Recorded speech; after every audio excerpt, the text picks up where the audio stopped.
All right, I'm going to start now. Take it easy. Hi, folks. Thanks so much for tuning in today. I guess we're kind of in the middle of a front coming in, a storm front coming in, and the weather was going to greatly change from the balmy, like 60 degrees it was earlier to a startling 17 degrees or something like that. Anyway, I'm just fixing my microphone, and we're all going to hear like a last minute thing because we thought you had no guest, and so I know. rushed in here. You just are came such from a wonderful Howard Potter shop. I colleague. did get a T-shirt, I know. sweatshirt with the logo, and I didn't yes. write it down, but here we have Braedon Nanna, who is a candidate for the school board. Even better. You know, we're keeping it coming. Oh, there's the rain. Is that? Oh my gosh! Oh yeah, it's supposed to be high winds. Yeah. It's gonna get cold soon. Well, and again, right? Yeah. Well, I mean, it's been cold. I was out. There was a fire at the end of the block earlier. Really? Yeah, bad fire, and I just walked down. It was just like 60 degrees. It was like spring. Yeah. You look very good, by the way. That Thank scarf. you. Oh my gosh. I didn't even put any lipstick on. You don't need it. Look, the scarf All right. does your pop. Okay. Yeah. Well, we're here to interview this young man. He's a young man too. Yeah. And he has He's a lot aspirations. younger than we are. That's right. That's right. Take away from you, from what I am, he'd probably be his age. Probably. Something like that. A lot of subtraction. You're right. I was never good at math. But so Braedon, well, welcome, and yes. Thank you for being a young person stepping into some leadership intentions. You know, you've run for office before, correct? Yes. Mm-hmm. And you're gonna have to speak right Get into closer that. to the microphone. Listen to that rain. Yeah. Better, Oh my hopefully. gosh. Yeah. Let's Wow. see how My we're throat's doing also a there. little bit raspy, so hopefully Okay. it comes through all right. All right. Jay-Z, can you make sure that the camera's set up right? Cause we didn't. I did. Oh, it did. All right, good. Because last time the thing was in my face. I was blocked in my own videos. Okay, so here we are. Anyways, Here we'll we are. get off the subject of me Yes. for a Yes. while. So. Let's do that. We can We'll- stay on the subject for a while of it. We're gonna try. Oh, sir, house fire reported on Eagle Street in East Utica. I was That just was where on- you were? Yeah. Did you take pictures and do a Yes, story of for the course. paper? I didn't Good. do a good. story, but I took pictures. You I always figured gotta be you'd do a ready to story. report. Yes. Well, I wasn't there Okay. though. I mean, the I'll fire's tell you out about now. it. But I got some good photos of the fire chief talking to the neighbors who had some good information on the owner and his Nice. maladies. But in any Oh, okay. case, yeah. So you're running for the school board, and now how many seats are open? What's this race looking like? There's one seat Okay. open this year. Okay. It's a seat currently held by Robert Cardinal. Okay. It's unclear whether he's running again this year or not. It is his seat that's available. So far, I'm the only person who has announced that I'm running. So even if he does, you're set up. Even if he does decide to run, you are going to be opposing him. Yes, I would And be if he opposed. doesn't, then you're going to be running unopposed. Yes, or somebody else announced. And then Okay. It would be a race between us. Okay. Okay. Yes, running this year, ran 5 years ago, actually for the same So you seat. would have been 19 years old. Yes. Okay. Yes, and you I had Good for you. 19. Yeah. Wow, right. that's Right. great. And you were in college then. Yes, my okay. freshman year. All right. I can do a little bit of my math. first year He of told college. me he was at 24 Colgate. when he was downstairs. Where did you go to college? Colgate Colgate. University. Nice. Yep. Nice. Yep. Yep. Double majored in history and political science there. Yeah, so it was my first year, spring semester, that I decided to run for office the year after graduating from Proctor in Wow. 2018. So. That's so ambitious. Like, what made you decide to run for office while you were still in college and just so recently out of high school? Yeah, so back then, in 2019. Way back. Way back then, 5 years ago. You know, before I- COVID, it was like Right, a different right, world it back was a then. different world. There's Yeah. been a lot that's happened in Yes. 5 years, and it does seem like an eternity. Yeah, To be yeah. honest with you, both in terms of overall world events with COVID and Culture. things, but also yeah. in terms of the school district. The school Right. district's a much different place Right. now than it was 5 years ago. 5 years ago, when I made the decision to run, I had felt like the district wasn't operating the Firing right on way. all cylinders. Yeah. That's probably even putting Yeah. it. Right. That's probably putting it It was mildly, to be yeah, honest right. with you. I feel like there's a real genuine lack of care amongst the administration the Care board of at what? the time. Care of what? Or who? The care of the students, the faculty, the staff. Back then, there was this whole atmosphere. It's really hard to describe amongst the student body, the faculty, the staff, that like there was almost sort of this mocking atmosphere of like, Everything was Bruce Carum condescending. not caring about the district, acting like the king of the realm, castle. yeah. The board members at the time, very different board back then, would walk through the halls of Proctor, sort of like nose in the air type The mentality question: that they owned you the place. grew up in North Utica. Yes. So Grew up you in North went Utica, through the went to General entire Herkimer. school district. Yep. Where'd you go to elementary and so General on? Herkimer Elementary, JFK, middle school, Proctor, for high school. And when I say that lack of care, too, what really stood out to me was our graduation in 2018. I graduated valedictorian of my class. Congratulations. Thank you. Wow. But we were sitting on the stage, top 10 student government, and watching our entire class, over 700 students, process by us. We're clapping for every name, everyone that we know, and you look to your right, and you have superintendent, school board, or supposed to be the school board. There's like 2 of the 7 there. There's only one high school. And then, it always stuck out to me, Chris Salatino, who was then board president, at one point actually sat back down instead of shaking hands and was texting on his phone in the second row. And it was that sort of it was a realization that we all knew. Back in middle school, not to jump around too much, back in middle school, we had a group of us, myself included, had gone to the board meetings because the district was considering cutting French and Italian. I don't know if you remember this. I remember. This saga in the history. Originally it was going to be both French and Italian that were cut. A couple board meetings go by, and you only have Italian now being cut. French is being saved. And they said that Italian had the lowest enrollment, and that's why they were cutting that. And you're Nana. You're Italian. I'm Italian. Salatino's but Italian. There's a lot of Italians. I was in there. also in Italian class, and just in general, the teachers and the students know how many people are in each class. We all knew that French had a lower enrollment of students than Italian. Wow. Everyone knew it. We went to the school So it was board total meetings manipulation. and know it. They presented us with lists of class sizes that were completely fabricated. We went and called them out on it. There at the And school board meeting. At the school board meetings, we quoted the school board members' interviews in the paper back at them, telling them that it didn't make any sense. And Bruce Carum then had offered to have a meeting with myself and my father, to talk about Because this you were the issue. valedictorian? No, this was when I was in middle school. I was at one point the only person at one of these meetings. Because you were And, vocal and And set up this meeting. My father took the day off of work, and Bruce Carum didn't show up to the meeting. And later we did Reverence. find out, of course, Italian was cut for a year. It was reinstated a year later when Lulapola was running for re-election, and the Italian community threatened not to support him.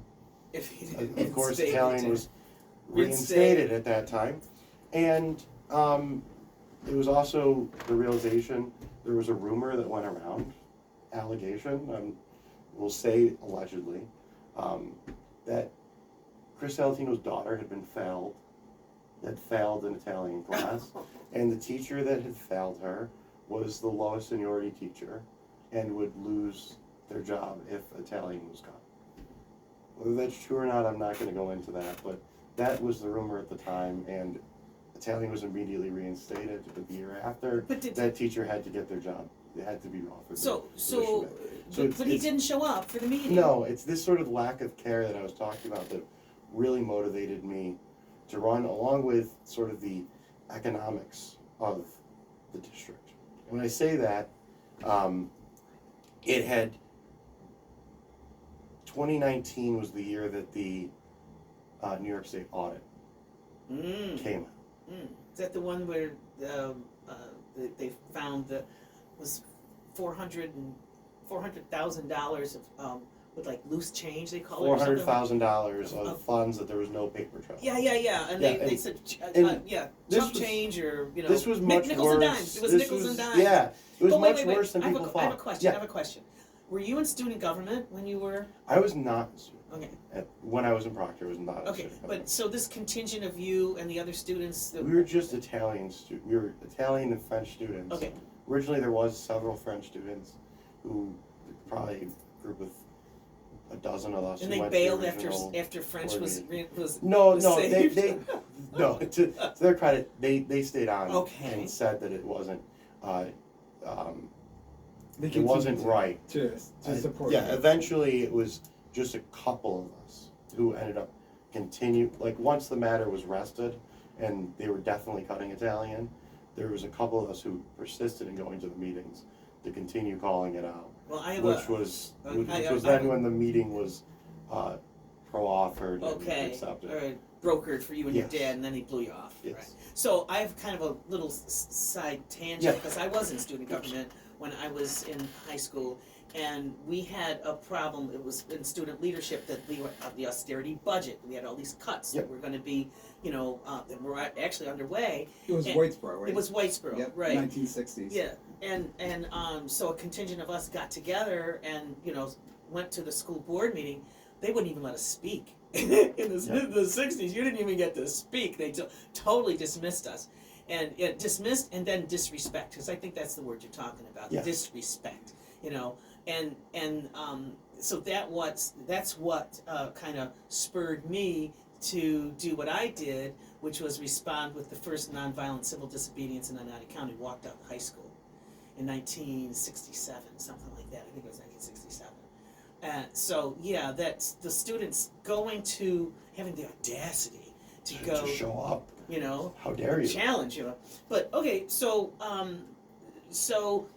this level of disrespect, disregard for the student body, I think is kind of what you're talking about. There was disrespect, and then the other not just the student body, but the whole whole system, all the teachers, the staff, the parents, the community members. Yeah. But also there's, speaking about sort of austerity, if you went into back then, and I don't want to go in. Let's go forward. Yeah, what do you see? no. Because we could talk trash forever. What do you see? What differences? What do you want to see? There's been enormous progress over the last 2 years. Okay. Since the board majority has shifted, since Mr. Karam has been put on administrative leave and then terminated, there's been a lot of progress that has been made in terms of transparency, in terms of communication. But there's 12 years of harm that have been caused by the regime of Bruce Karam. That doesn't get solved and fixed in 18 months, in 2 years. It takes an enormous amount of time to fix those things. And it takes an enormous amount of willpower and understanding of what happened. I'm not just talking about sort of illegal activities that happened while he was superintendent. But things were structured things that were structured, both in terms of, you have to look at the faculty and staff. There's an enormous number of teachers who were forced out of the district or involuntarily transferred under Bruce Karam's watch. And they were maligned too. Yes, I mean, yes. some of the stories we've heard. Ron, have you heard any of those stories? Well, it was before I got there. So, yeah, but you have heard some of these things, right? About how they, belittled people and harass them and they would make your life hell to the point where you would decide to. They would not fire people. They would make people decide to quit, move to a different district. And then when those people came forward and said, this is what happened, they would say disgruntled former employee. Oh, right, right. And these things have I bring up the faculty first, because that has a knock-on effect to the student body and the academic achievement and opportunity for the student body.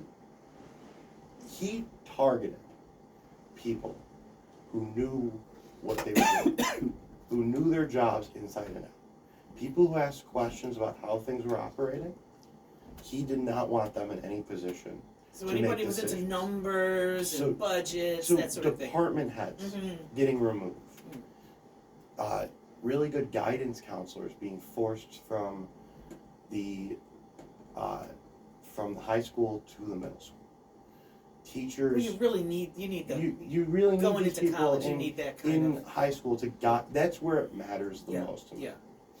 Teachers being moved from different classes to classes where their specialty wasn't focused in. These things affect what happens to the education of our students.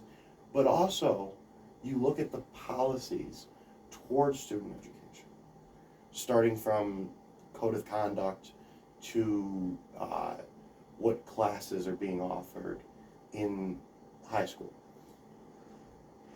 I believe that we're still in a position, and I'm not discrediting the current board, they're moving in the right direction, but we're still in a position where our graduation rates are below where they need to be. And they're, not to be a doomsayer right now, they're going to be worse this year because of the fact that it was recently talked about at the board meetings. The Regents score passing rate is changing back from 50 to 65. Oh, so okay. That will affect. Going back up. That will affect. Thing. It was Yeah. for a while. That will affect graduation rates. I don't think there's any question about that. But also, you have to think about what is the opportunity after high school for our students. And both in terms of college readiness is not where it needs to be. And for students who don't want to go to college, I say students who don't want to go to college. Trades, we're talking about trades. But you know trades, what? but We're going to have to stop for no a commercial break. But what I'd like to do is, when we come back, because you have a very unique history and relationship here, having been a student, having been a college, a pre-college student, going through this whole process, and now viewing it from another angle. So when we come back, let's talk more about the college readiness and what the next steps for our graduates. Stay tuned, folks. We'll be right back.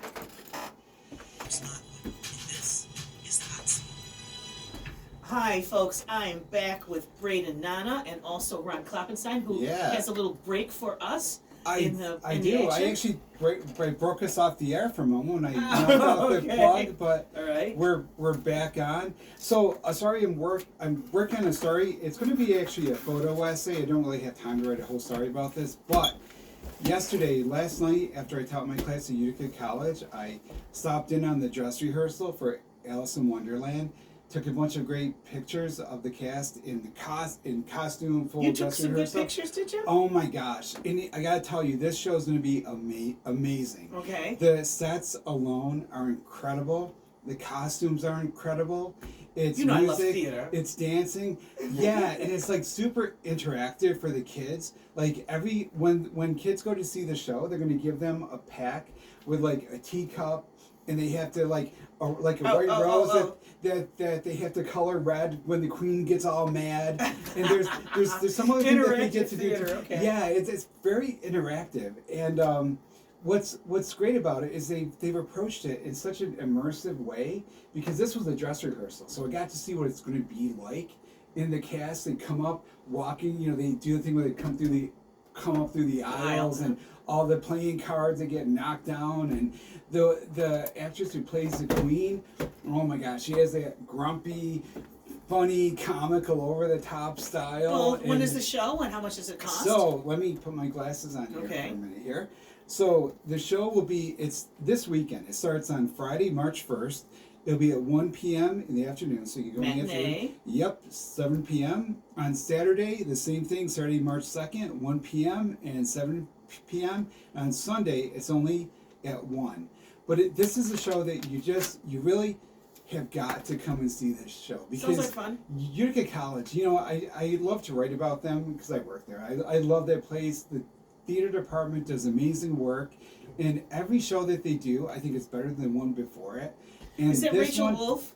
she's a director, Okay, yes. right, And I right. talked to her. Well, I've met Rachel. She's quite and a she talent. has so much enthusiasm about this. Her and significant other used to work with us here. At, he did. Yes, he did. Wow, Pierce that's Brown, really great. yeah. And some of I the just talked to him today. some of the cast members were, my students in the past for English 101 or Cool. 102, and I love seeing them doing stuff and taking what they learned in English about approaching text and bringing it to life. So Excellent. this is the show you got to see. Alice in Wonderland, Friday, Saturday, Sunday. Friday and 1 o'clock Saturday, and 7 1 and 7, Sunday at 1 o'clock. 5 shows. That's a lot of shows. That's great. That's a lot of shows. You know, when you yep. practice that hard, when you rehearse that hard, that long, it's really It's enormous satisfying. work. It's Last year satisfying at to this see. time, I did a story on Company. They did I didn't remember Company. that. And that was the week that we had, it was a week when they were doing the dress rehearsal that we were off from my day job, from day school. And so I was with them for the whole week to watch them rehearse. I did a full You had, in-depth yeah, story. you had stuff all kids and all over it the stage. impressed taking me pictures. how many times they have to do every single Theater is a- scene in theater line, is a lot in of work. movement. It's tremendous A lot of work. work. It's tremendous work. So I hope people come and see this because on Strebel Hall, the auditorium this weekend is going to be just alive with color and activity and fun. The And theater. you got to come and see Alice in Wonderland. Well, thank you, Ron. It's No. a very nice theater. So, it is, and I'll have I my wanna photo ask- essay up probably on Thursday. I will definitely have it up before the show. So Braedon, was there much theater and action at Proctor when you were there? There was the Proctor Theater does a really good job of their Talk musicals. right into your microphone. Their please. musicals are always very well put together. You got to get closer to that mic. Sorry, Or put it so close. sorry. There you go. it's okay. You're getting used to it. No, Yeah, Proctor They're Proctor wild. Drama Pass it does, around. does a really good job. The musicals are always really Uh-huh. well put together. I've been going to the musicals since I graduated Okay. as well. Les Mis a couple years ago was fantastic. Mhm. Just a wonderful. But you were more rendition into of other Les Mis. things. I was, yes, but So it was what still- were you into? What activities? Other than the languages, what were you into? So back when I was in Proctor, I was in Model UN. hmm So that was the main Ah. activity that I did Government. throughout high school. Mock government. Yeah, mock government. Mhm. And then at Colgate, I was in student government senior year. What do they call it there? Senate? It's just SGA, I SGA. think. You call it Utica. Colgate Student Government Oh, okay. Association. So I was in that and history club as well. Okay. Yeah, you're big Yeah, history. Colgate History. history. He's a big Yeah. History is Really? my- So am I. Balloons during the Civil War. Yeah, that was my senior thesis. Really? Oh, tell me about Obscure. that. Oh, it's a so they used. I'm gonna go into a rant. I wrote 65 pages on it, but they used. Well, we love rants They here. used So tell me about the they used balloons. I balloons love during the story. the Civil War for aerial reconnaissance. Really? Not very effectively, but which is why it died out through the third year of the war, 1863. By middle of 1863, there was no more balloons. Was They it never made both a comeback. sides or just the north? Or? So it was the North federal government had a dedicated balloon corps oh my with gosh. several balloons. And this would and- be like pre-airplane, of course. So Yes. this would be kind of like a prototype of the Air Force. Yeah. Pre any kind of telegraph too, right? They did have the They telegraph. did have Yeah. telegraph. But not okay. planes yet, so that would be. And like actually, what sold Lincoln on the balloon corps is the person who proposed it went up in the balloon on the grounds of the Okay. White House and Did sent it a out tele- did it sent out. a Yeah, there you go. telegraph Well, down, it was Morse down code. to the It was ground. Morse Yes, code then, Morse yeah. code. So what do you mean by reconnaissance? So they were trying to go up in balloons and look over the battlefield to see where Oh, kinda like a armies were. spy set. Yeah. And they would telegraph Like the from drones. the balloon? So that was one of the issues, is that they didn't end up using the telegraph during the actual war for the balloons. They would be writing hand notes and then bring them back down. Wow. They talked about using cameras Yeah. and decided against that. Well, cameras were really in the They were in their infancy infancy as then well. too. Yeah. It was taking like 30 seconds a minute to Right, to you couldn't get that move. picture, You couldn't move. And they must have been hard opening there. Yeah, so- Everything was a smear. Yeah. Yeah. So the Union used them prolifically during the first couple of years of the war. The Confederates had 2 of them, and they were a lot more not effective, I guess is Less the word. effective. They were rudimentary. Right. Now, were they is the easy word they to were. shoot down? Because No, I would think a nothing balloon, was you know, nothing. easy None of them target. were shot down. They became big targets, though. Was one of the things that I that would they said is imagine, when yeah. these balloons would come up and generals would get upset with a balloon posted near their troops because the other side would always try to shoot artillery towards the balloon and it would land amongst their troops. So Yeah. Wow. Bad shots. That's Alright, so let's get back, fascinating. let's So get back to it's- present day. back to But the that is a relevant. really Present day. good story, though. Yeah, That's it was really- very yes, interesting. yes. Very interesting. And I think it's important to know that people that want to be in this field are people who think about things and are Right. interested in things Diverse- and want to learn more. diverse ideas and can communicate that back. Right. So good for you. Well, think good for about it. you. We have drones now. 65-page There are drones. paper. I'm impressed. Okay, so what do you want to see come into being? I want to see come into being. So, one of the, I would say the main thing that, and it's not going to get achieved overnight, is the important thing to note here. But I want to see students across the district have an equal educational opportunity. When I speak about that, I believe that, truly believe, that what is happening right now is that the educational achievement of our students is being determined very early on based upon which elementary school they go to and the resources that are available to them at those elementary schools. They call that tracking. we've got They used to call that tracking. 10, it's your tracking. Right? We've got 10 elementary schools in the district. Mhm. And unfortunately, I don't think all of them are created equally in terms of the Equally resources resourced, yeah. being given to them. Nothing. That's not to say that the teachers are not equal in all of these, that the students are less than anywhere. Obviously not. But they're not being given the resources that they need to have the same outcomes later. What I'm hearing is expectation too. Is that there might be some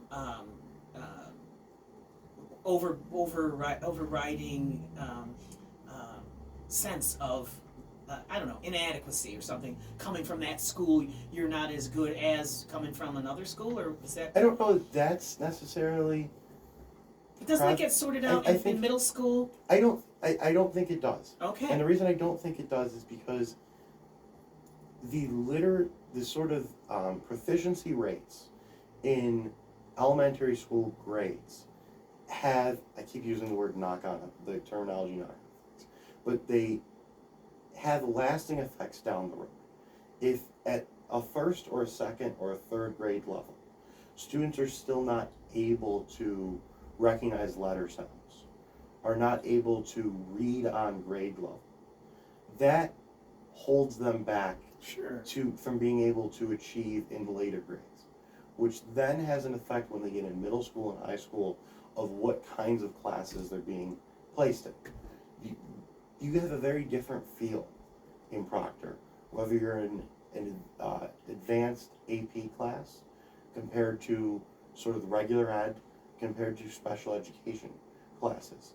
And what I feel is a potential As it should be. yes, but no, obviously, but it almost feels as if they're 3 separate high schools. Oh, There's not interesting. a ton of intermixing amongst students who are in different classes. Oh, so it's very distinct. There becomes a distinction, Hmm. and I feel that the potential problem that we put our students in is that instead of letting them decide what their post-high school educational career looks like, we're forcing them based upon achievement in high school on a path.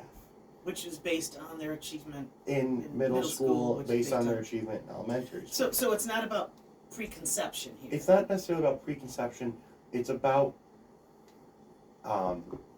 it is about the resources going into the school. Not every, like I said, they're not equally resourced, but instead of looking at district-wide proficiency levels, I think it's important to drill down and figure out building-specific proficiency levels so that we can correct. So what do you think should and happen? How do you I think this think that building proficiency? For example, if Hughes School were to have a lower proficiency rate than Jones, perhaps in the next year's budget, we need to try to find a way to put more resources into Hughes to lower class sizes to a point where they're not on parity with Jones, perhaps even lower than Jones, so that we give that one-on-one attention to students and try to correct those proficiencies. How do you figure that you determine what those changes are needed, other than just class size? So, Why don't you have another sip of that? so class sizes I do think are probably one of the largest Well, that's determining simple, not simple, but it's obvious. factors. Well, I just Very noticed, I'm important. going to ask Ron, do you see that same... I'm new there, so I really don't know. Okay, But, all right, you don't know what you're looking at. Trying to get. Okay, Yeah. you're just kind of taking a I'm look. just happy to be You're somewhere surveying. different than I was before. Okay, surveying right now. You're still surveying. This guy's been analyzing this. He's whole lived it. Yeah, Yeah, you yeah, grew up through yeah, it, so yeah. it's a great perspective to Okay. have. You know, Go ahead. to have been. Yeah, So were you at school, the Utica school district from kindergarten right through 12? yes. Yeah. Good. Yes. Good for you. I've started Homegrown. right in here in General Herkimer and was. And why did The you decide first- to come back to Utica after Colgate? So Like, what brought you I've back here? still I've lived in. My permanent residence has been in Utica even throughout Mhm. my college career. I've come back here like a lot of weekends and Yeah. stuff. So what made you decide, like, post-graduate from college, that, like, you would build your life here in your local community, your hometown, and as opposed to, like, leaving and going someplace else, as some people do? What was it about Utica that made you want to stay? It just seemed natural, sort of, to me to continue here. Oh, it's okay. It's okay. I'm so sorry. Oh, it's okay. That's actually why it's actually a good thing I was here. We didn't know we had a guest, so she called me up, and I was actually on my way to Cinema Capital, so I kind of owe them a bit of an apology to pick up the prizes for our Oscar thing, which I will tell people about on Monday, and I'll get out to Rome on Friday to pick them up though. So, but it's good I'm here because this way, like with your voice, it's very hard to do this kind of thing when you're not feeling well and. You know, I think a lot of us are sick now with the weather. It's so crazy. It's hot, crazy? it's cold. Yeah, it's like, and with I have really bad allergies seasonal too. allergies Yeah, I too. was gonna say. So going from hot to cold, That- it really that screws defrosting things of up. things is like triggered me. Yeah. Me Right, too. absolutely. There are moles and all kinds Yes. of, damp You know what leaves makes and me stuff. sneeze, and it's really hard, is at night when I take out the CPAP to go to the bathroom. It always makes me sneeze, like, and when it's cold out, like. Even though The I'm air's dry, inside, barometric must pressure be or the dry air. I thought maybe you would know because you're like the expert with health. Do you have a CPAP? Good for you. You've escaped the clutches of the Escape CPAP. the CPAP. Most Yeah. people don't get past 35 without being assigned to CPAP. I snore. Not I that snore. they're but bad. I You take- need one. No, I don't. I have this little thing I put in my mouth and it holds my tongue. It's like, looks like a little baby pacifier. But And it holds- stops you snoring. Yeah, it keeps my tongue from falling back. Does your husband agree it stops it? Because you never know that Until you're I spit snoring. it out. Oh, I was gonna say, yeah. I tried to mouth guard Let's once. digress. Let's not digress. Well, I'm That's trying all to save his voice. Okay, here all with right. my little Go ahead, sarcasm. thank you. Okay, I can. One time my dog chewed up my you- mouth guard, by the way. Oh, Those- yuck. Okay. That's- Well, He yeah, probably plus enjoyed they're, it, plus though. they're expensive. I know, my but mouth. we have to break for another commercial, so give Brandon. Do we some- need CPAP sponsor? Stay tuned, folks. We'll be right back. Hi, folks. I'm back with Braedon Nanna and Ron Kloppenstein. And Ron, you have something to say about that TV show? Well, you know, What TV show? when we were thinking that, we had no guests. I was Yes. thinking of things to fill in. And one thing I want to say, because I do come on here a lot and talk about pop pop Yes, you culture do. stuff, and it is a Wednesday. And you're a media There- guy. You're a there, media man. there is something that is remarkable that happened last Wednesday, and I think it will continue this Wednesday too. Many people like me have been watching the Connors or some version of it, Roseanne, in the '90s for like 35 years now. Okay. And one of the recurring characters on this all along has been Estelle Harris, who is she plays the mother, Beverly, and she's in her 90s in real life. She's still acting on the show, still playing the character. In last week's episode, I think it perhaps was her swan song, her retirement from the business. But for those who have watched the show from the beginning, one of the sources of humor was like the typical mother-in-law kind of stuff between Dan Connor. Repartee back and forth, Yeah. And the character over this season has developed Alzheimer's. And so in last week's episode, she had a scene with John Goodman, who plays Dan, where she said like, you know, that because of the Alzheimer's has given her a perspective, and she just like said, you know, all this time I've been on your case, but really you've been the glue that have held the family together. And she made peace with Jackie, her daughter, on the show, and she left the show. She got on a train and just said, I'm going off to a grand adventure. And she just like, that was probably her last episode of the show itself. But, you know, things like this are really kind of things like this are amazing, because if you watch a show for 35 years like I have, and you've been invested in these characters, They're part of your family, kind of, or you it know really, the family. You're part of their it's family. like General Hospital. It really is like a soap opera.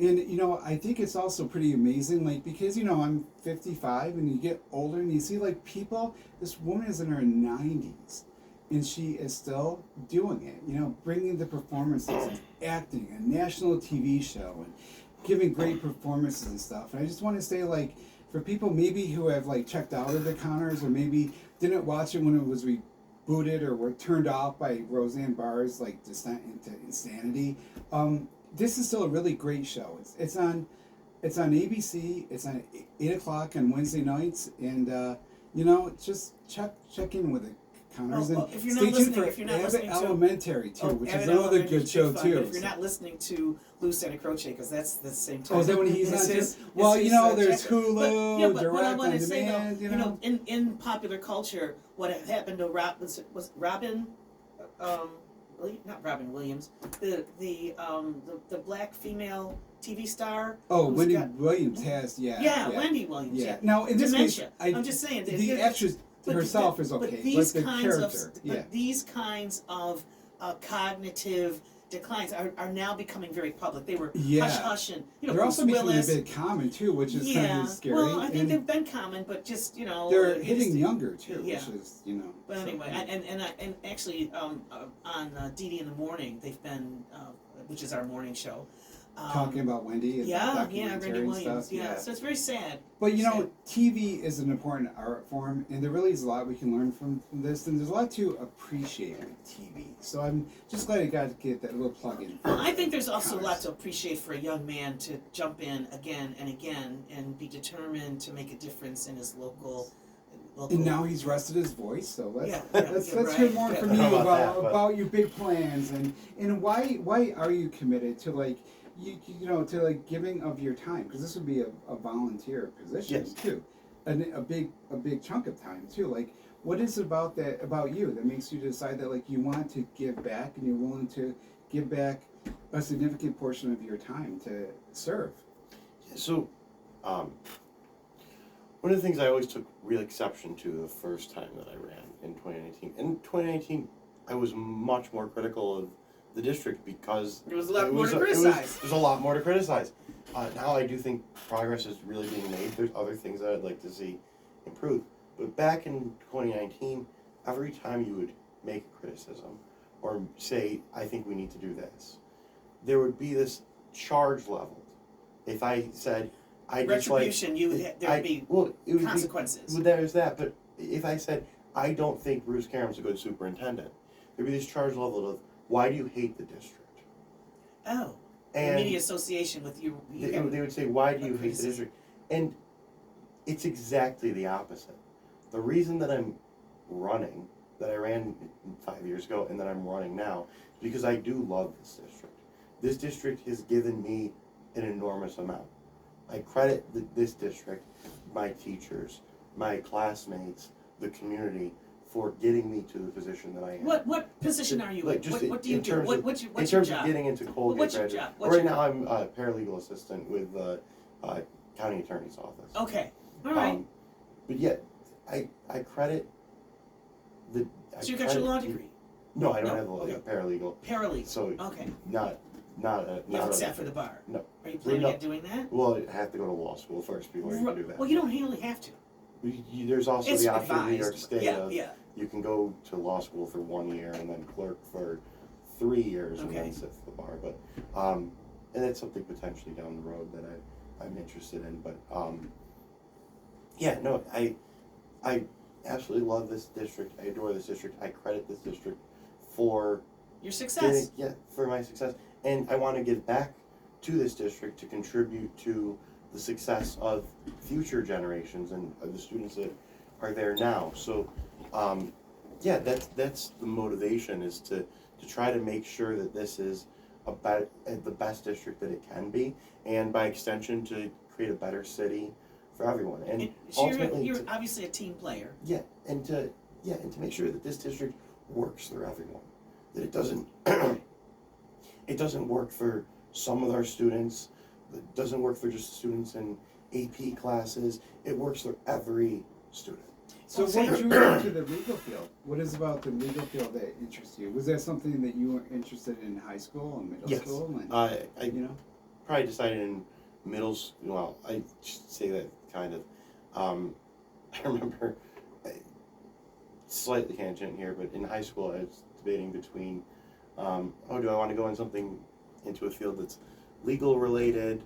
Do I want to go into accounting, be a stockbroker or something? Oh, you like math too? I took, He's good at budgets. I don't know if Budgets? I'm all right at math. I don't know if I particularly enjoy it. And I took an accounting elective class and decided, no, I don't. I don't think. I don't know about That's that. what electives are for at times. See, I to decided figure out in what high you don't wanna school do. that the legal field was probably what I wanted to do.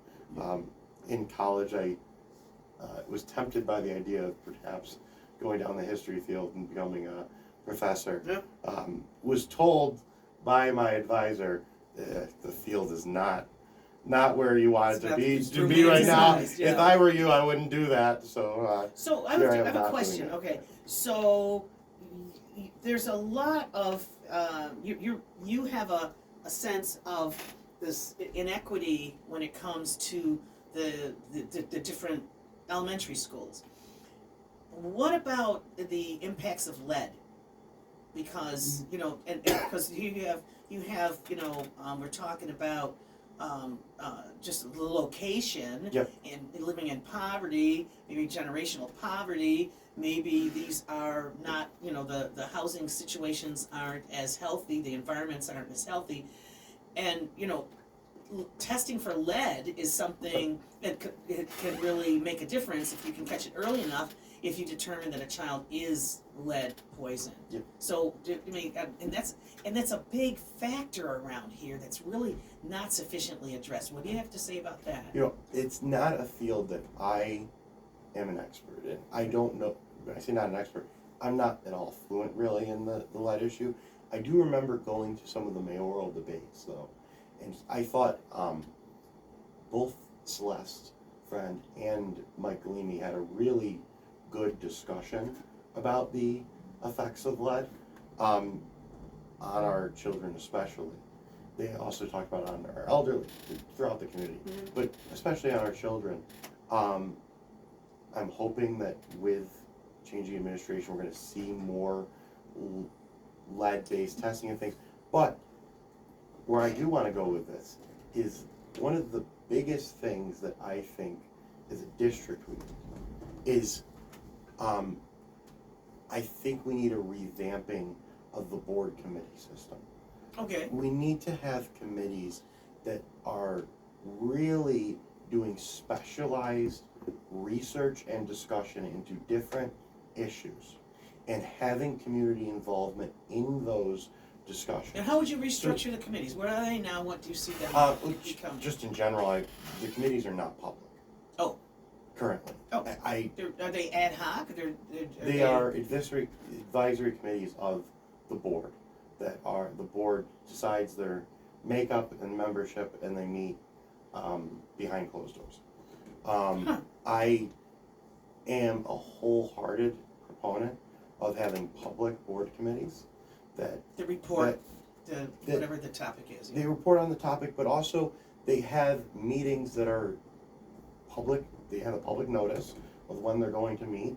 The public can show up. There will be a public comments period so that people who aren't on the committee can show up and give their thoughts on a topic of discussion.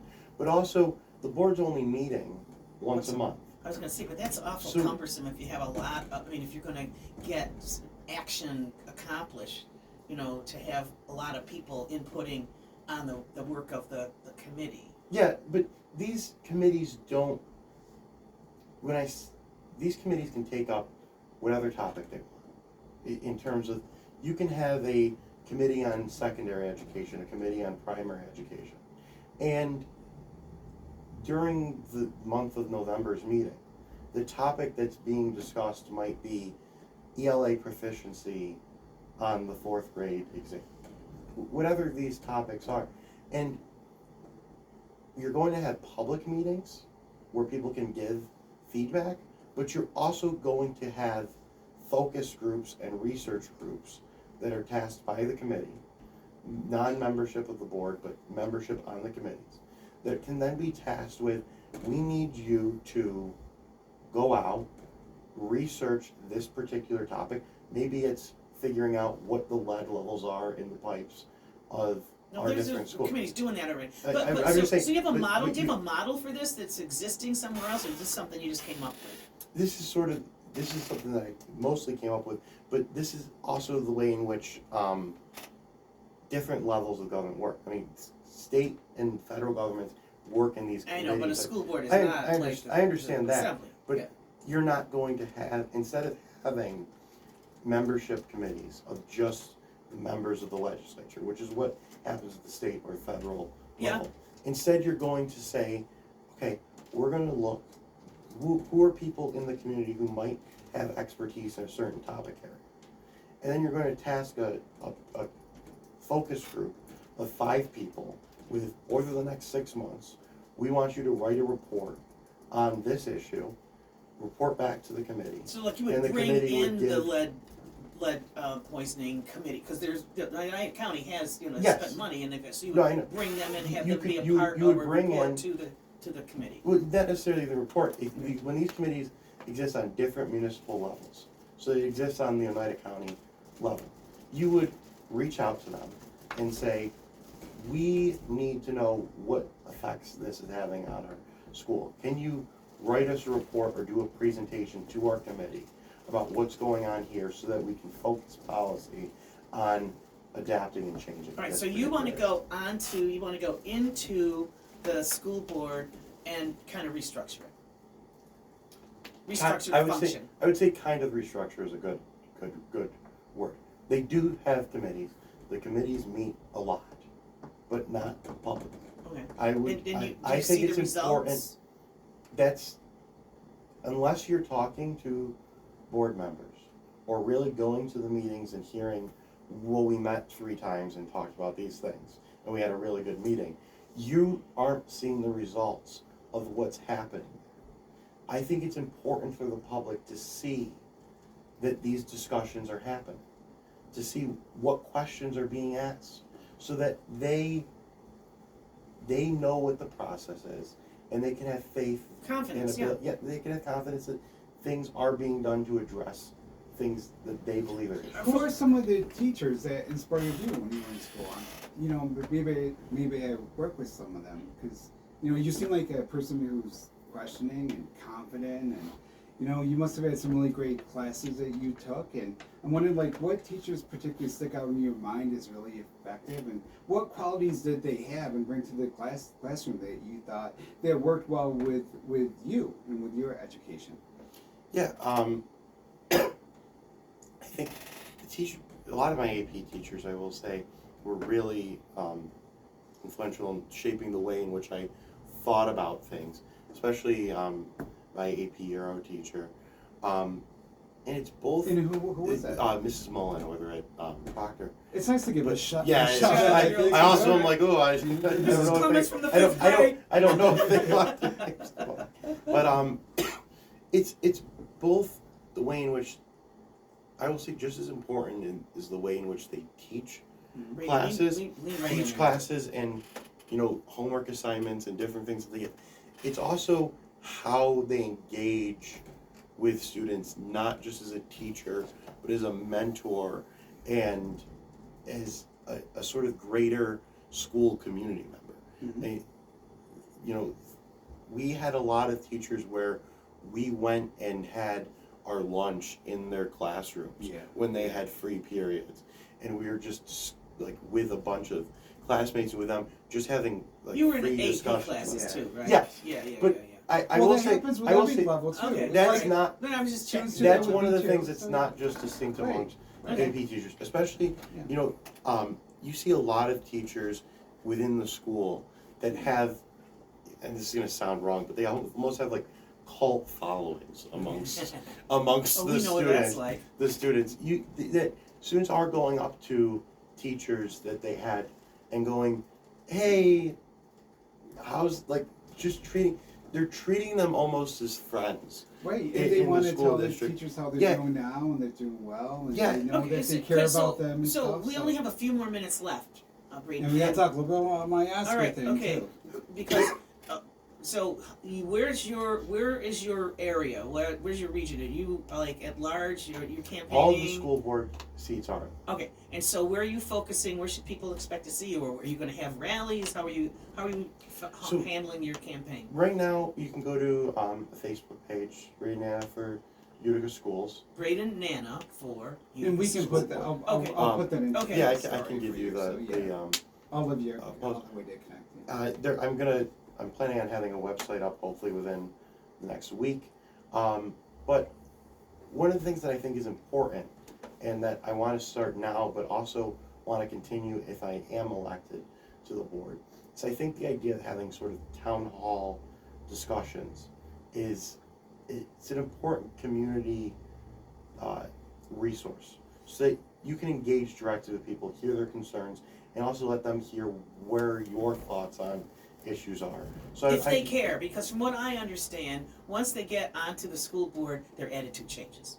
All of a sudden, people who were open and communicative and sharing and waiting for it, all of a sudden they're like they kind of get a little elitist. Well, I over think there. that It's what elitism. happens is they have to remove themselves to a certain degree. And No, I don't know. I'm just saying there's and not this, respond quickly to Yeah. I think it's a choice. Well, there's But like a this is- professional code of conduct. This is not something that I'm saying is something that I want to implement as a board policy. Okay. This is, as a board member, as an individual, I would like to go out into the community, host town halls at, whether it be the neighborhood associations, Like whatever the listening to form be, and say, I'm here as a board member. This is not a quorum of the board. We can't make policy decisions. This is just me here to listen to your thoughts, listen to your questions, listen to your concerns, your complaints, and give you my honest feedback about what I want to see done on Okay. the board. So I'm looking to try to start those within the next month to reach out to some of Okay. the neighborhood associations and start those going. So Because, when's the election? the election is May 21st. May 21st. Tuesday. Okay. I'm sure. I'm All pretty right. sure. That's down the road a little bit. Yes, May 21st Sorry. is the Tuesday. And I'm sure that whether it's just myself running or whether there's other people, there's going to be sort of these debate forums in the public, which are great, but the reason I say having town hall is I don't want it to be sort of these soundbite type questions that we've gotten in the past. Mhm. Those are important. They're still important to the community to hear people answer questions, but I want it to be more of a open discussion that people can really feel comfortable, talk through however long they want. They don't need to ask a question, and give them that ability to do that. And like I said, if I'm elected to the board, I would like to continue those personally going forward, both in person, but also possibly doing sort of a Zoom town hall maybe twice a year, where people can join and give their concerns. Well, you certainly have great ideas and a lot of different ideas. And again, it's nice to have a young man who has gone through this process and really knows the district from the inside out to be, involved in taking it into the future. So that's spell your name for everybody. Braedon. Yeah, Braedon Nanna, Nanna. Yes. Nanna. Nanna. There's a lot of N's. Okay. All right. And so look for him. He's running for school board, and we'll have this video up. And can I just say one more thing? yeah, then we have to hand it to Rev. yeah, Go ahead. I'm gonna not take because it. I'm You young. want it to be- I'm not gonna take because it. I'm young. And I think having young people engaged in politics is important. You don't have to Yes. convince me. But and I'm not saying that for why you should vote for me right now. I'm saying I would like to see greater involvement from our young people who have just graduated from Proctor or are still in the community. And it's important to note, a lot of the senior classes, or they're 18. These people, I hope that our students, our former students, are getting out and voting in school board elections because voter turnout is so low. If we had And school boards these young people getting out and voting, you can make a very large impact as to the future of the school district. And these are the people who know it best. They just graduated or are in the school district still. They know what the issues are. They know what they'd like to see, and they should take an activist role in both voting and holding our elected officials accountable to what they want to see changed. Well, listen, I want to thank you very much for being here, and you know what, Yes, you're gonna have to duke it out with. I'll be very the quick. Easy ride home. The Oscars are a week from Okay. Sunday. This Monday, on this show, I will have my Oscars special. We're so glad that the strikes have been resolved in favor of the Yes. actors and the directors. One of the results of that really is that the award season has been pushed back a bit. So everybody has a chance to see all of these films on streaming, except for Poor Things, which is still showing in theaters around the country. We're going to do a contest with Cinema Capital, Utica Phoenix, The Heat, and we're going to be giving away movie passes, Fandango gift codes, and I'm going to be collecting people's predictions, who they think should win, who they think will win, the snubs that they're most upset about. I have a bunch of ones I'm still very upset about them. Barbie was, Greta Gerwig was not nominated for Best Director. We'll be talking about all of that. It'll be online this weekend. I didn't know I was going to be on the show today. I'm pretty sure that the website will be uticaphoenix.net/Oscars, but I haven't set that up yet because it was my weekend job. But so check that out. We'll be giving away some prizes. Go see these films and tune in Monday to hear what I think and what my readers think about what's going to happen at the 96th Annual Academy Awards. 96 years. How amazing. Yeah. Well, listen, thank you for that, and you'll be back. I'll be back. And I told you need to make a drop so we can get it on here. And I remind will. people, okay? Well, I was going to, but you so called me many up. things to I was going to do it so much tonight. time, so little I time. need you on the show. And so now we're here turning I it am. over Yes. to Jay Easy for the Easy Ride Home. Thanks for tuning in, folks. Thank Good you. night.